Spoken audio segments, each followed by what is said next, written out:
देखिए क्लास 10 की एक्सरसाइज 13.1 का क्वेश्चन नंबर 9 है हमारे पास। क्वेश्चन में हमसे बोला गया है a wooden articles was made by scooping out of a hemispheres from each end of a solid cylinder as shown in figure. If the height of the cylinder is 10 centimeter and its base is of radius 3.5 centimeter, find the total surface area of the article। Question में हमसे बोला गया है कि एक wooden article है, यानी कि कोई लकड़ी का बना हुआ आर्टिकल है, कोई भी चीज़ है जो सिलेंड्रिकल शेप में है। ठीक है, अब क्या करा गया है, इस सॉलिड सिलेंडर में से, इस सॉलिड सिलेंडर आर्टिकल में से दो हेमिस्फेयर्स जो है काटे गए हैं। ठीक है, निकाले गए हैं।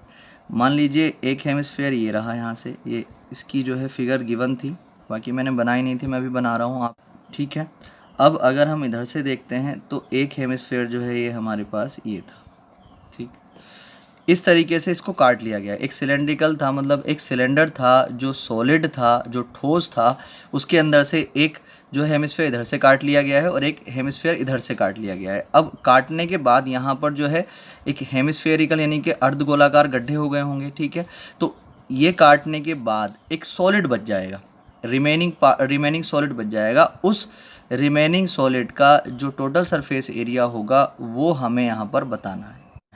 तो अब जो है, अब हम क्या करेंगे, देखिए जो सिलेंड्रिकल पार्ट था, है ना, उसका जो if the height of the cylinder is 10 centimetre, उसकी जो हाइट गिवन थी वो कितनी थी, 10 सेंटीमीटर, 10 सेंटीमीटर।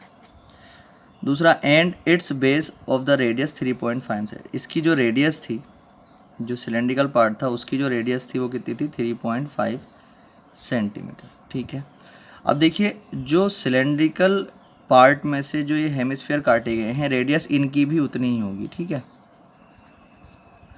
3.5 सेंटीमीटर। अब हम क्या करेंगे, अब हमें इस जो ये रिमेनिंग पार्ट बचा है, यानी कि जो रिमेनिंग सॉलिड बचा है, इसमें से हेमिस्फेयर निकालने के बाद उसका टोटल सरफेस एरिया निकालने के लिए हमें क्या करना पड़ेगा, हमें जो है जो सिलेंडर है हमारे पास उसका कर्व सरफेस एरिया निकालना पड़ेगा, क्योंकि जो सिलेंडर पार्ट है उसका कर्व सरफेस एरिया बच गया है।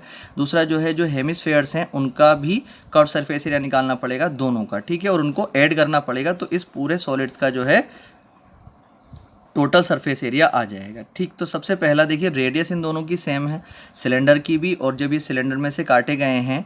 ठीक है, तो जो है इसकी इन दोनों की सेम है, तो इन दोनों को साथ में लेकर के चल सकते हैं। तो सबसे पहले यहाँ पे लिख रहा हूँ फॉर सिलेंडर।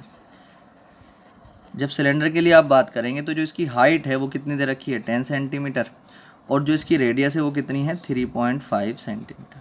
अगर हम 4 हेमिस्फेयर के लेते हैं, 4 हेमिस्फेयर्स,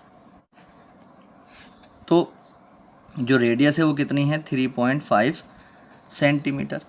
अब हम क्या करेंगे, देखिए total surface area of solid, ये जो सॉलिड बचा है इसका टोटल सरफेस एरिया में क्या करेंगे आप, CS से, यानी curve surface area of cylinder plus CSA of 2 hemispheres.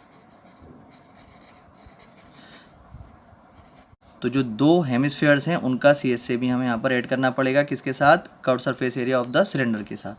तो CSA ऑफ सिलेंडर यानी curve surface area of cylinder का फॉर्मूला क्या होता है, 2πRH, और प्लस CSA ऑफ 2 हेमिस्फेयर्स। तो देखिए एक हेमिस्फेयर का जो CSA होता है उसका फॉर्मूला होता है 2πr²। अब 2 इसमें हेमिस्फेयर्स हैं तो 2 से गुणा करनी पड़ेगी, तो यहाँ पर 2πRH आ जाएगा, प्लस 2 2 जा 4πr² आ जाएगा। ठीक है, तो यहाँ पर अगर हम देखते हैं तो 2πr कॉमन है, तो 2π और r कॉमन है, अंदर बचेगा h और प्लस में बचेगा 2 तो बाहर आ चुका है तो 2 बचेगा, पाई बाहर आ गया, r² में से एक r बाहर आ गया तो यहाँ पर बचेगा r। ठीक है, अब इसको देखिए कैलकुलेट करेंगे हम। अब देखिए हमारी जो है कैलकुलेशन यहाँ तक आ चुकी है, अब इसकी वैल्यू हम रख लेंगे। तो अब अगर हम बात करते हैं 2 की, तो 2 तो ऐसी रहेगा, पाई की वैल्यू 22/7, और r कितना है हमारे पास, 3.5, कितना है 3.5 था दोनों के लिए। h कितना था हमारे पास 10 था, तो यहाँ पर 10 रखेंगे और प्लस में 2 इंटू आर कितना था हमारे पास 3.5, तो 3.5 ठीक है। 7 से इसको काटेंगे तो 0.5 टाइम कट जाएगा, इन दोनों की मल्टीप्लाई करेंगे तो 44 हो जाएगा मल्टीप्लाई 0.5। तो यहाँ पर अगर हम देखते हैं तो 10 और प्लस में इन दोनों की जब मल्टीप्लाई करेंगे तो 3.5 की 2 से मल्टीप्लाई करेंगे 7.0 आ जाएगा, ठीक है। अब देखिए 44 की जब 0.5 से मल्टीप्लाई करते हैं तो 0.5 होता है आधा, तो 44 का जब आधा होगा यानी मल्टीप्लाई होगी तो 22 बच जाएगा।